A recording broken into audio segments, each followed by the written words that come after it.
Hello everyone, in previous video we teased you that we have developed a plugin which will allow you to design responsive website elements directly in Figma, including breakpoints, and then build website out of them using our CMS. This allows you to launch a live site from Figma within minutes. And on top of that, we don't even force you to use our system. You can just download everything in a single zip file and use it elsewhere. Let me show you how we do that. We are utilizing two features from Figma. One of them are assets, which allow you to design reusable components. And second thing is auto layout, which allows you to set relationship between elements so they act as a responsive website. Regarding the components, we use exactly same philosophy in strumstick as the boxes. They are just Figma's reusable components which you can move up and down, same as you would the components in Figma if they would represent 100% width, and that's only limitation which strumstick has. Okay, let's not waste time and let me show you how to build these boxes or components, depends what you want to call them, using Figma's auto layout.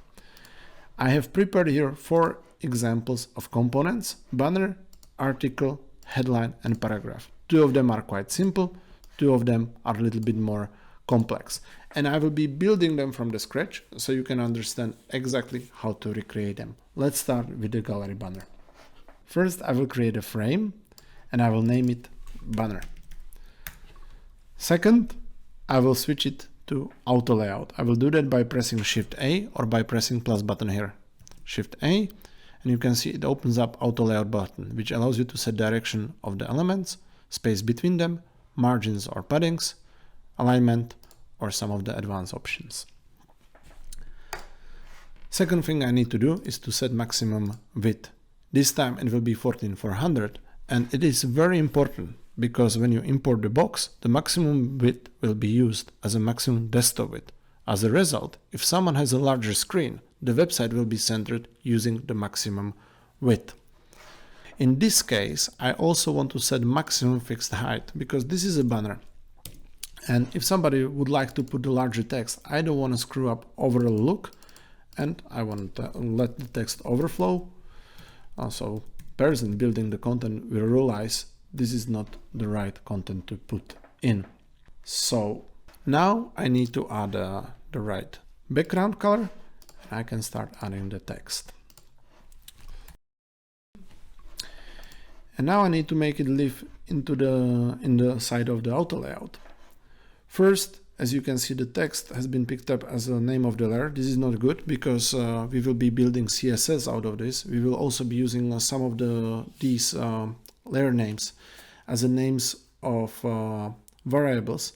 So we want them quite nicely written text. Another thing I need to do is to add a wrapper container. It's the same container text container. It's the same philosophy as you would use with the CSS, because you don't put naked elements like paragraphs or headline into the HTML. You usually wrap them in some div container. It's a good practice, and we would like to replicate it here. Same as in HTML, pure paragraph would work, but or could work with the strumstick, but it's always safest to wrap it inside of the element. Then I need to set responsiveness or the auto layout. So first of all, I want this element to fill the container, and I want to do the same for its children, which is the text at this point. Now I believe that the text should be already responsive, which it is. And now let's add the image. I will copy the image, I will paste it. I believe that I have a small margin here, which is set by the mother element. So let's set mother element margins to 0. As you can see, this mother has 2 children, text and the image. Image still doesn't have a container, so let's add it by pressing Shift A, and let's call it image container. And we have an image inside of it. It's very important that layer names are different, because once we will import the the box, the layer names will be used in CSS. So if they are duplicated names, it could happen that one CSS affects the another. And now let's set the image behavior. So it should fill the container, the mother element or the children of the banner, and it should fill the container also vertically, since the banner is set to maximum height. And then this element should behave exactly same. And I have again the margin, which is caused by the new element. Always when you add a new element, it does a little bit of the margin, so we need to remove it. And for future, we can remove also this one. So now I believe I actually have a responsive banner. Fantastic. But it doesn't look exactly the same. So first I need to center it. I would say that all the children here can be centered, but I would also set this container to align in the center, just in case for the future. And last thing which I'm missing are margins. So let's add margin, and where the margin should be, probably on this container. So let's put the margin there. Again, you can see I have a 10, which is not disruptive. But now I have a 60, and it works exactly same as the banner above. Box number 2, article. Let's start with the frame. We will name it article. We will set maximum width to 1440 and press Shift A to start with the auto layout. Now the horizontal resizing is set to hack, but we need to have it as a fixed, because maximum width of the box is very important, as it will represent the maximum width on this desktop screen.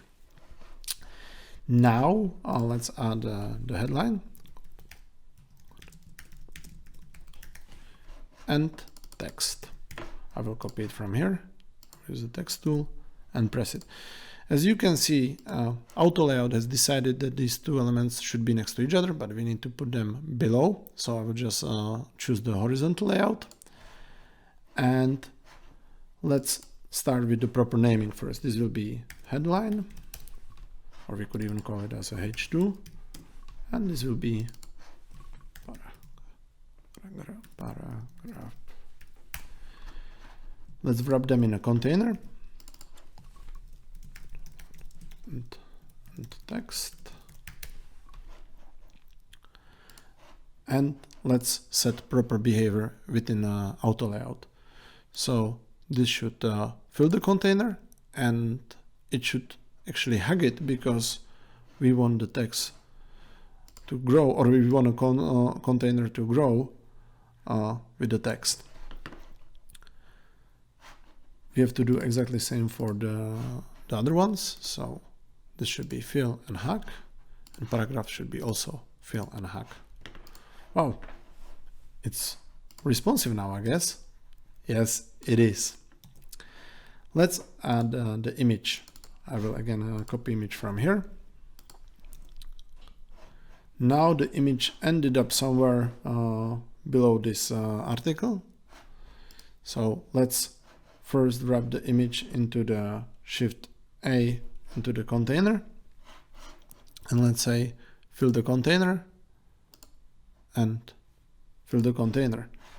As you can see, now the image is placed below. This is because of the direction of the auto layout. We need to set the direction of the mother now, because the horizontal direction is set on headline and text, but these two elements should be next to each other as the horizontal. And now we have a problem with the image. The reason is that it has a fixed width, so we just set fill, and now we have the image displayed. For some reason, this is set as a hack, this is set as a hack. Okay, because it picked up the fixed width. Now it starts to look a little bit better. Let's now finish it off. Margins here are unnecessary. Let's remove them. the headline, we want to look a little bit better, so let's choose the extra bold and 60. And this one looks probably okay. I probably want to add a margin between these two elements, which I do in another element, let's say 60. And then I want to add some margin. I would probably add a margin to the mother element, so it will match the behavior for the rest of the site. So here the elements difference should be, actually that's quite interesting. The elements between themselves, they should have a 60. And then the margin on each side should be 62. And then I also need to add vertical margin because these elements will be stacking on top of each other, as you can see here. So if there will be no margin on top, it will not look very nice. So let's add the margin, which should be here. And margin on top, let's say 30. Because if it's 30, then if you add 30 and 30, it will count to 60. Or if you want to have a bigger spacing, 60, you can add 60. And this looks slightly different, but it should be exactly the same as it does. What you can do, maybe, is to set maximum height of the image. Let me say to 500. So the image behaves this way, which is maybe a little bit better. I would not set it to 500, let me say to 600. Looks good.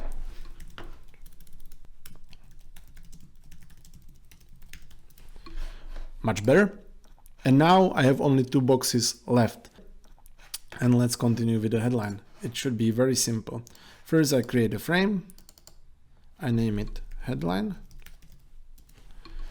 I press Shift A to switch it to auto layout. And I set maximum width to 1440. Now I will add a text or the headline. It can be just a placeholder. Again, it's probably the best to add a container. So I did that by pressing Shift A, and I have a H1 here. Now I need to set a responsive or auto layout behavior, so it should fill the container and it should horizontally and it should grow vertically, which works.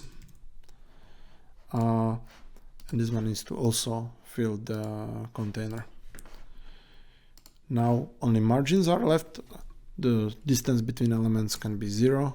It's safer in case we will be adding something in the future. 60 and 60, and it looks beautiful and it's responsive. I need to just grab it properly. It is responsive. Now let's do paragraph.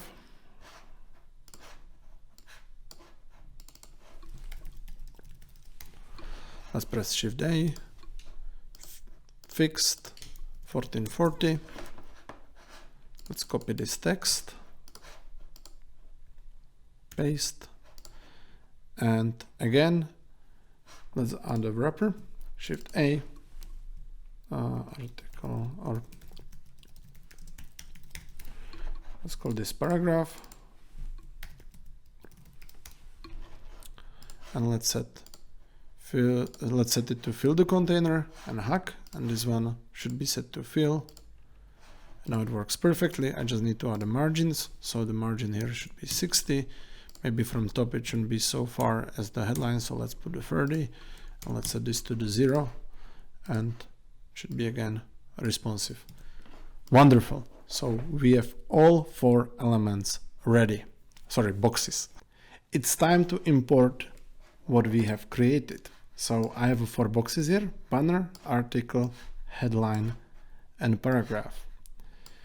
Only thing which I need to do is to open up Figma to HTML converter by strumstick. I will run it, select the correct project. You can create it on strumstick.com and get boxes for the current selection. Click to get the boxes for the current selection. But first you need to select which boxes you want to import. You can do it by mouse or by pressing Shift and clicking on them. So get boxes for the current selection. As you can see, they have been correctly picked up because the names match. Also the width is correct. So let's import these boxes into the strumstick. I will now click open strumstick in the project. Sorry, open strumstick project. And I have everything here. It works as desired. Same for the banner. So only thing left is to create a page out of the boxes which we have just built. I will click on pages. I will add page, my page. I will add it. And then when you click on name, it will open up editor where you have the add button, which can add all the boxes. You can preview the boxes and just simply add them. The last one is paragraph. It will put it into the editor, so you can edit it. Hello. You can use multiple boxes. I can decide that I want to have one more article at the bottom. You can also move boxes between each other. I can have 2 articles next to each other. You can do anything you like, and everything is responsive. Well, as you can see here, some breakpoints would be beneficial, and we will show you in the next video how to create 2 breakpoints. So please click subscribe, follow us. We will come back very soon. Thank you very much.